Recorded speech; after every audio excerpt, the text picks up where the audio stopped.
미국의 한 병원, 임종을 앞둔 한 노인이 딸에게 일기를 읽어달라고 하며 영화는 시작합니다.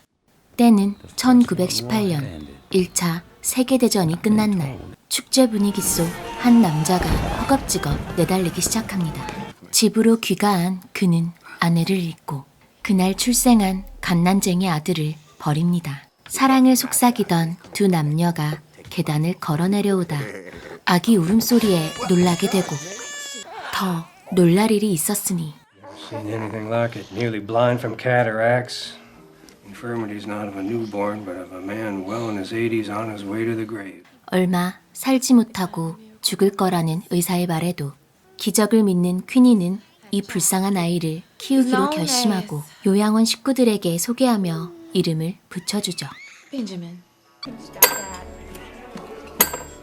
Stop thinking that fork is used for eating, not for playing with. And use your napkin, please, Mr. Benjamin. 황혼기에 접어든 노인의 얼굴을 한 벤자민이지만 아직 호기심 많은 5살 아이입니다. 7살이 된 벤자민은 양어머니 퀸이와 교회에 가게 되고 In the name of God's glory! 벤자민은 목사의 기도 덕분인지 걸을 수 있게 되는데 기도바를 다 쓴 목사는 심장마비로 사망합니다. 양로원에 사는 벤자민은 탄생보다는 죽음을 더 많이 보고 체감하게 되죠. 1930년의 추수감사절, 벤자민의 인생에 한 소녀가 등장합니다. 추수감사절을 맞아 할머니를 만나러 온 데이지와 함께 식사를 하고 플러 부인이 읽어주는 동화책을 같이 듣죠. Can read it again. Oh, read it again, please. 한밤중 데이지가 와서 벤자민을 깨우고 서로 비밀을 털어놓기로 합니다. I saw my mama kissing another man. I'm not as old as I look. I thought so. May I? Okay. 벤자민과 데이지는 친구가 되었죠. 그러던 어느 날 신체 변화를 겪게 되는 벤자민. 털이 나고 근육이 붙어 건강해진 느낌이 들죠. Anybody want to make $2 for a day's work around here? Nobody wants a job. I do. 배 구경을 왔다 난생 처음 돈을 벌게 된 벤자민. 갈매기 똥을 긁어내야 하는 등 잡일을 맡았지만 그는 돈을 받고 하는 뱃일이 즐거웠습니다. 그 덕분에 술에 취해 잠든 선장을 깨워 이른 새벽 데이지에게 바다 위의 세상을 보여줄 수 있었죠. 18살을 앞둔 벤자민은 집을 떠납니다. 서운해하는 데이지에게 약속하죠. Send you a postcard. Write me a postcard from everywhere. 벤자민은 약속대로 어디든 엽서를 보냈고 선장을 따라 세계를 누볐지만 덕분에 데이지와 소식을 주고받을 수 있었죠. 데이지는 뉴욕의 발레스쿨 오디션에 합격해 입단했다는 답장을 보내죠. 무르만스크에 머물던 중 마이크 선장이 중대 발표를 합니다. The Japs bombed Pearl Harbor yesterday. Anybody doesn't want to go to war, now's the time to say so. Once you set foot on that boat, you're in the Navy, friend. 요리사 메이스만 떠나고 모두 전쟁에 참전하죠. It wasn't the war any of us expected. We were just towed crippled ships, scraps of metal, really. 평화롭게만 흘러가던 그때 적군의 습격을 받아 선장을 포함해 모두 전사하게 되죠. 운 좋게 살아남은 벤자민은 26살이 되던 해에 집으로 돌아옵니다. 그리고 그는 퀸이를 찾아온 성장한 데이지를 만나게 되는데 Oh my God. Benjamin. 벤자민은 데이지에게 저녁 식사를 하자고 하고 고급스러운 레스토랑에 들어서죠. 이 모든 것들이 익숙한 데이지와는 달리 벤자민은 낯설게만 느껴집니다. 내일 뉴욕으로 떠나는 데이지는 그날 밤 가로등을 조명 삼아 춤을 추며 벤자민을 유혹하지만 젊고 아름다운 데이지에게 자신이 없어 그녀를 거절합니다. 점점 젊어지는 모습을 거울에 비춰보던 어느 날 손님이 찾아옵니다. 몸이 아파 곧 죽을 거라는 그는 벤자민에게 친구가 되어달라며 124년 전통을 자랑하는 가업인 단추 공장을 보여줍니다. 단추 공장의 성공 스토리를 이야기하다 갑자기 밝히는 출생의 비밀. Benjamin, You're my son. 얼마 지나지 않아 아버지는 막대한 유산을 아들에게 남기고 생을 마감합니다. 양로원 보수공사를 하던 벤자민은 한 통의 편지를 받습니다. 그리고 그는 프랑스까지 날아가는데요. 그가 이곳까지 온 이유는 데이지가 교통사고를 당했다는 소식을 들었기 때문이죠. 그녀는 걸을 수 있으나 무용수의 삶은 살 수 없게 되었죠. 고향인 뉴올리언스로 함께 가자는 벤자민의 제안을 데이지는 짐이 되기 싫다며 매몰차게 거절하죠. 고향으로 돌아온 벤자민은 아버지가 남긴 배로 항해하는 법을 배우는 등 자유로운 삶을 즐기죠. 그러던 어느 날 데이지가 찾아옵니다. 1962년 어느 봄날이었죠. 둘은 애틋한 하룻밤을 보내고 배를 타고 플로리다를 따라 멕시코만으로 향합니다. 여행을 마치고 데이지와 함께 집으로 돌아온 벤자민은 퀸이가 죽었다는 소식을 듣습니다. 양어머니를 보내고 아버지의 집을 팔고 두 명이 살만한 크기의 집을 사서 데이지와 새 출발을 시작하죠. 깨어지지 않을 것만 같은 행복한 시간을 보내던 중 데이지는 벤자민에게 기쁜 소식을 알립니다. I'm pregnant. 데이지의 임신 소식에 얼떨떨해진 표정. 벤자민은 지금 이 모든 것들이 걱정스럽기만 합니다. 벤자민이 염려했던 것과는 달리 건강하고 예쁜 딸아이가 태어났죠. Honey, she needs a father, not a playmate. Is my age beginning to bother you? not. Is that what you're telling me? I can't raise the both of us. 딸의 첫 생일 파티를 하고 모든 재산을 처분해 데이지 앞으로 계좌를 개설한 후 벤자민은 떠납니다. 벤자민과 데이지는 이대로 영영 이별하는 것일까요?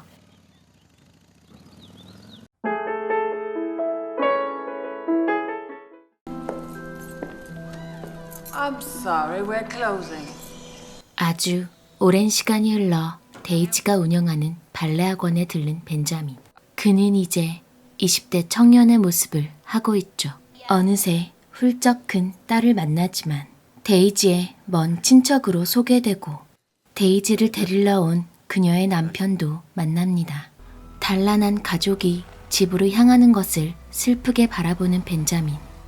그런 벤자민이 그리웠던 데이지는 그가 묵는 호텔로 찾아가고 둘은 마지막 밤을 보낸 뒤 서로 소식을 끊습니다. 시간이 흘러 데이지의 남편이 죽고 얼마 지나지 않아 한 통의 전화를 받고 급히 어딘가로 향하죠. 아동복지과 직원이 안내한 곳에는 치매 초기 증상을 겪고 있는 남자아이가 피아노를 치고 있었죠. Do you remember me? I'm Daisy. 데이지는 양로원에 입주해 나날이 신체는 어려지고 기억은 흐릿해지는 벤자민을 온 애정을 다하여 보살핍니다. 그리고 2003년 봄, 사랑하는 데이지 품에서 벤자민은 갓난아기의 모습으로 편안히 눈을 감습니다. 딸이 읽어주는 벤자민의 일기를 다 들은 데이지도 허리케인이 몰려오던 날 한 마리의 벌새를 보며 눈을 감습니다.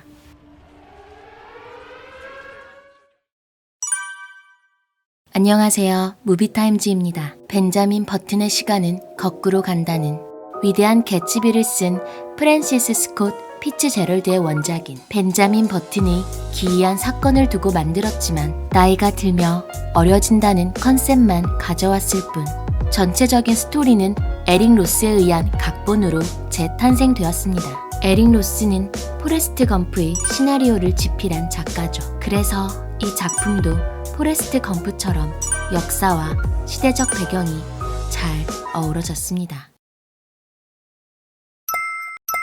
벤자민이 태어난 해인 1918년 기차역 개통식이 열리게 되는데 이날은 루즈벨트 대통령이 참석할 정도로 중요한 행사였죠. 기념시계가 베일을 벗고 걸리게 되는데 남부 최고의 시계장인이 만든 건 거꾸로 가는 시계였죠. 그는 아들이 전쟁에 나가 전사했다는 소식에 전쟁에 나간 모든 젊은이들이 되살아나 집으로 돌아오길 염원해 만들었죠. 그 영향으로 그의 태어난 벤자민은 기념시계와 같은 역행하는 삶을 살게 되죠.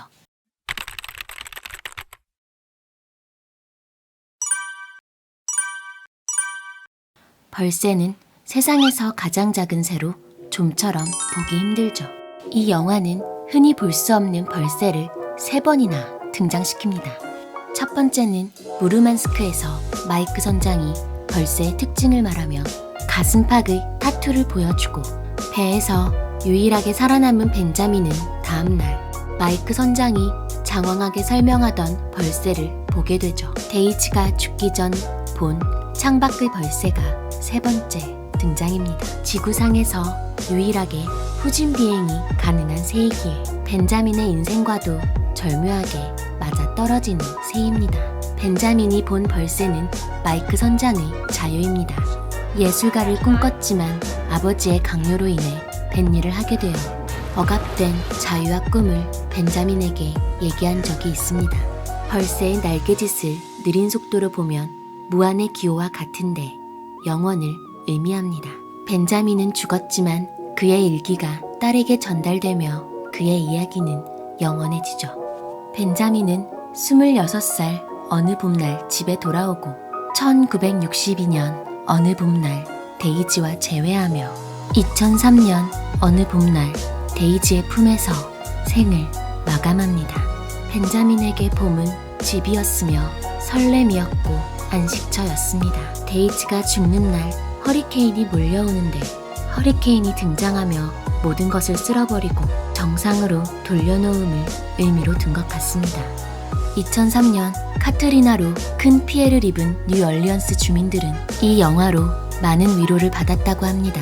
기이한 한 남자의 삶을 그린 이 영화는 몇 번을 봐도 질리지 않는 명작입니다. 삶을 비관하지 않고 꿋꿋하게 헤쳐나가는 긍정적인 마인드는 포레스트 검프와도 매우 흡사하죠.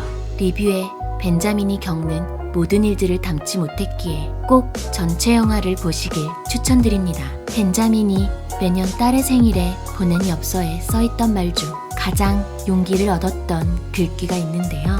인생을 살아가는데 너무 늦거나 너무 이른 건 없다. 꿈을 이루는데 시간 제약 같은 건 없다. 이게 아니다 싶으면 다시 시작할 수 있는 강인함을 가지길 바란다. 신사, 숙녀 여러분도 이 말이 위로가 되셨으면 좋겠습니다. 오늘도 제 채널에 놀러와 주셔서 감사드립니다. 가시기 전 구독과 좋아요, 알림 설정까지 꾹 눌러주세요.